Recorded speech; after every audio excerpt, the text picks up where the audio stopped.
Hey, welcome back to the Catalyst Podcast. We are in the transformation series, and we're here with Rachel Stander.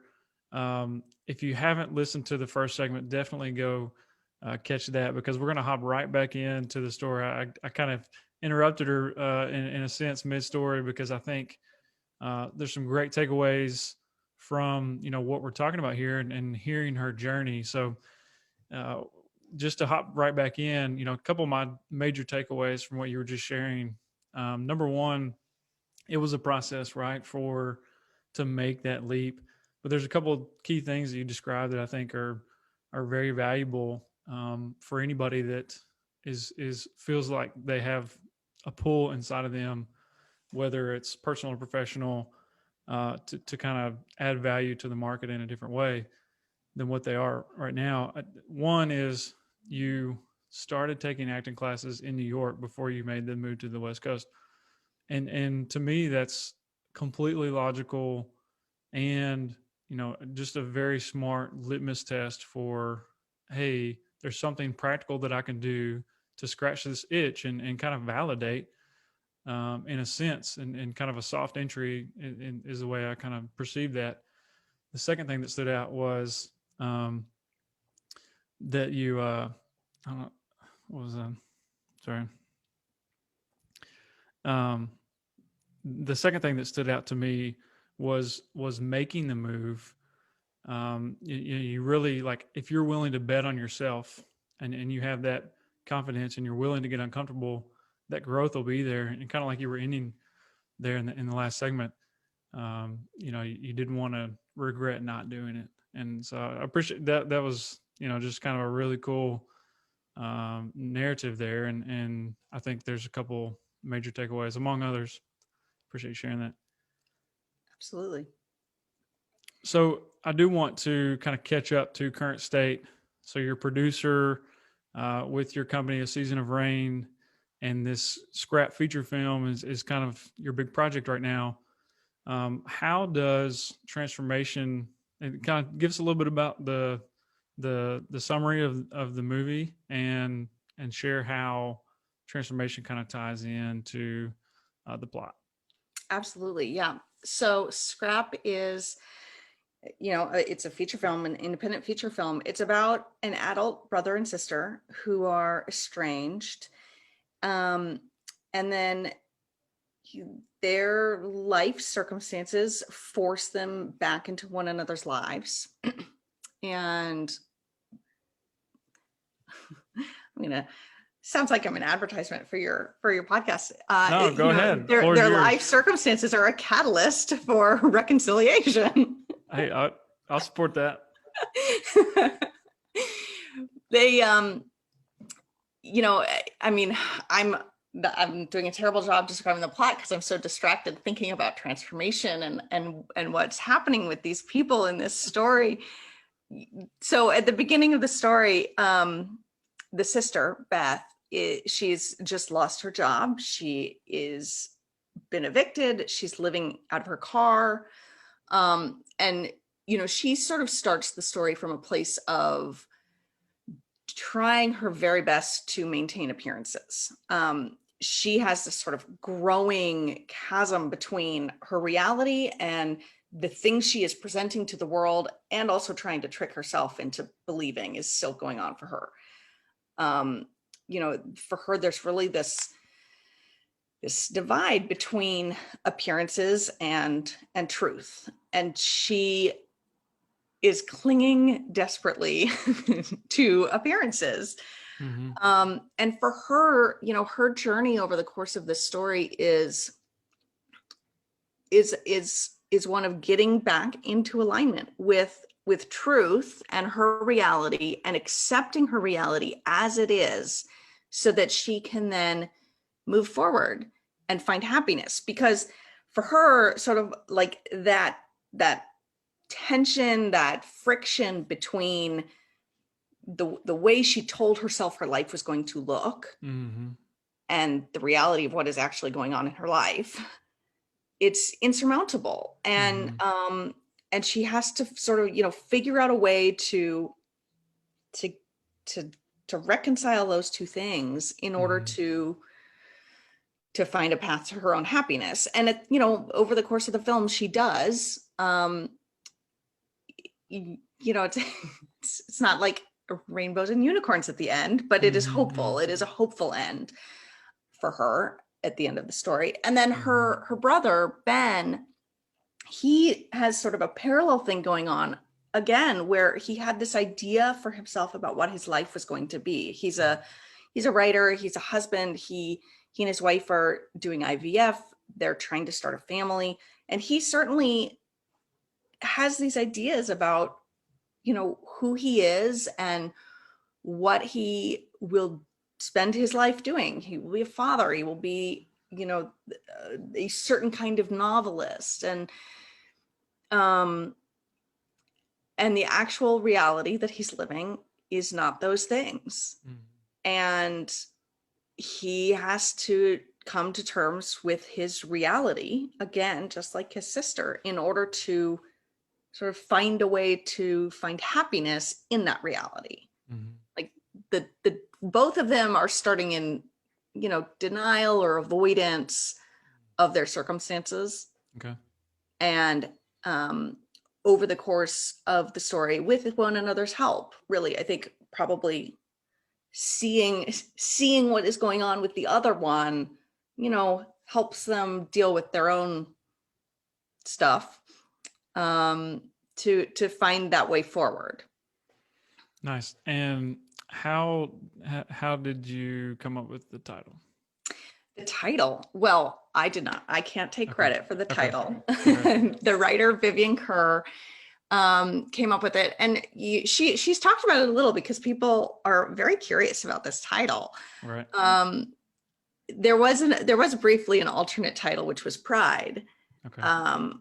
But she's talked about the word scrap and the various meanings. So, as a noun, the sort of like the leftovers, the little bit that, remains, as an adjective, to be scrappy, to be, to like make it work with whatever you've got. And then also to the verb, to scrap, she and her brother go at it. And they're, yeah. So I think she really likes that there's room for interpretation, room for seeing it through different lenses, but all of them sort of fit these people and their story. Yeah. Wow. That's super interesting. No, I think, and I come from a manufacturing background. I'm not, I'm in the tech space now, but scrap to me is like a physical, like you're saying, leftovers, right? Like you use up a certain amount of material and then the rest is scrap. So I was curious. No, I like that. That's cool.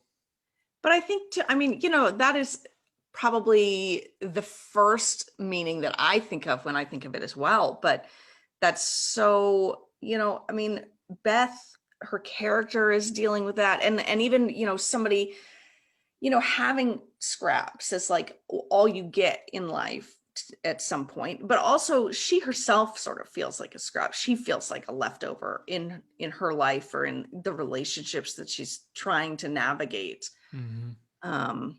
Yeah. So it's an ambiguous title, but I think intentionally so. Yeah, I mean, I think it draws, like you're saying, it's kind of room for interpretation, and it's going to draw some curiosity. That's cool. So, what is the process? Like, how long is this a 12-month thing? Is it a 24-month thing? I'm completely ignorant to what this might look like. I'm curious. So our process is the story of Scrap. It started as a short film, and a 20-minute short film, which in the world of short films is actually quite long. Okay. But it was essentially the first, roughly with some changes, the first 20 minutes of what has become the feature.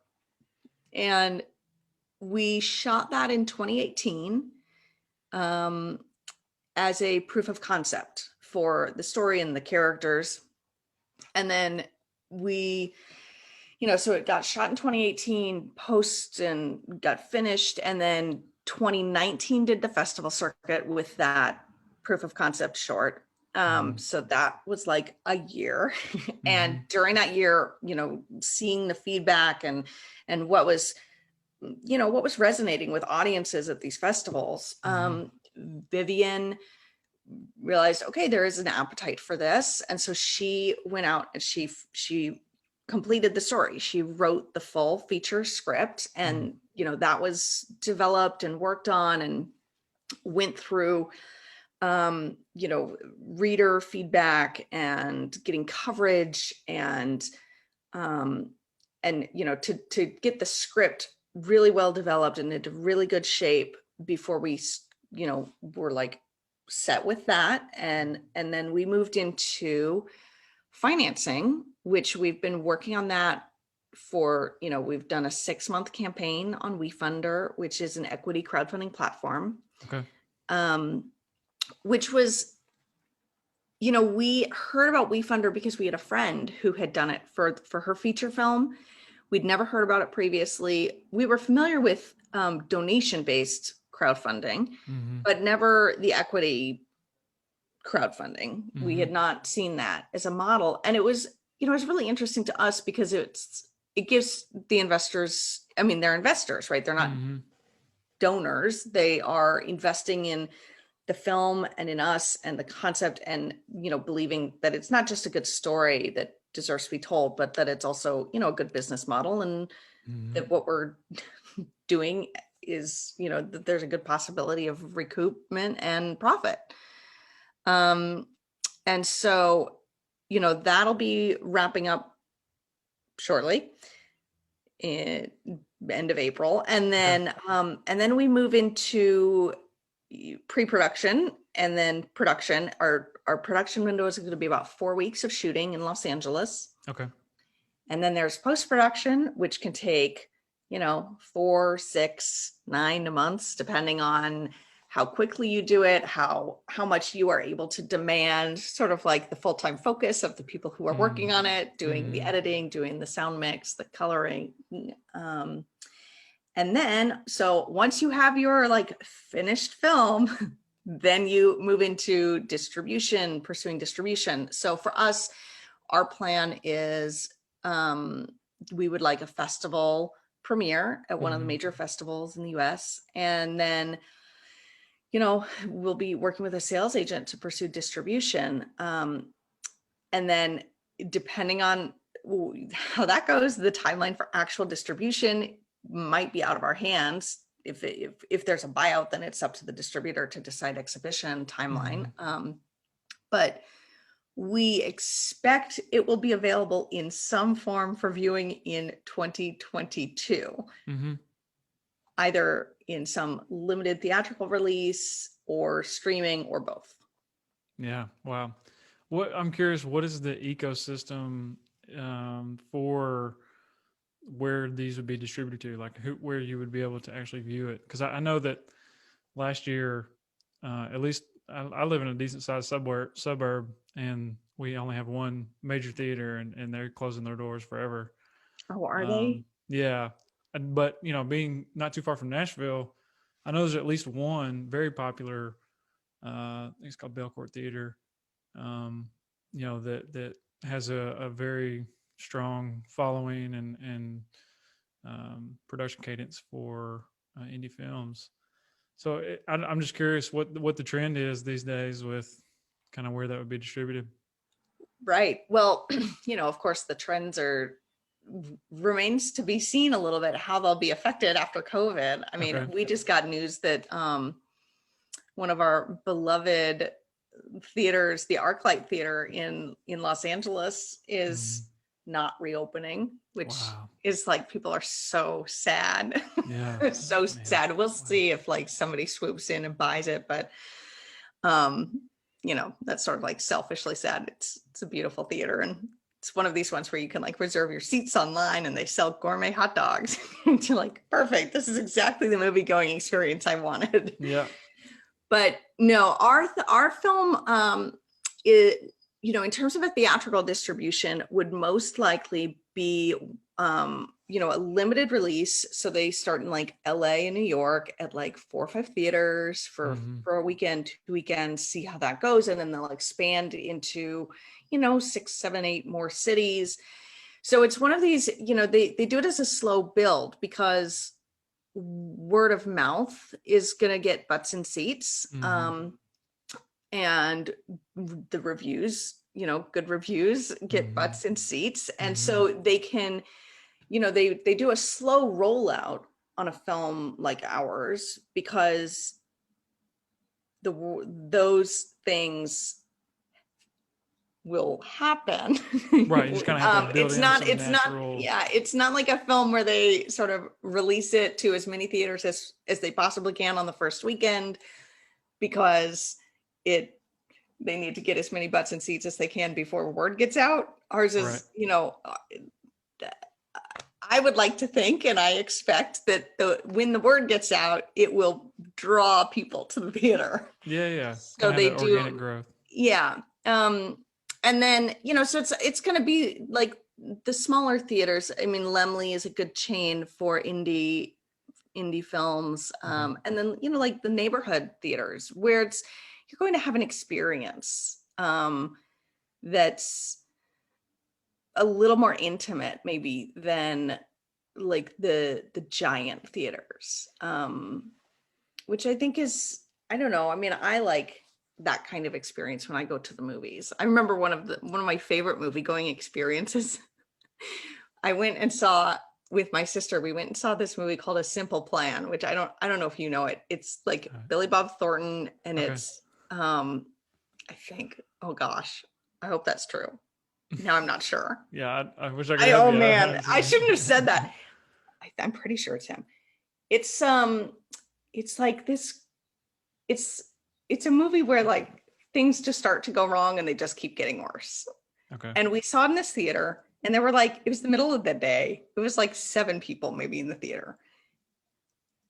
Clearly, I barely remember the movie, but I remember the experience of watching it with like these 7 strangers in a big dark room, dead silence except for like audible gasping every few minutes as like things were happening. And like that kind of an experience where it's quiet and intimate and like, you remember it. It's like it's living in your body. Yeah. I think that's fun. I think that's, if we can give that to people, and obviously the genre is very different, but to give people sort of that communal, safe, transformative experience, I think that's exciting.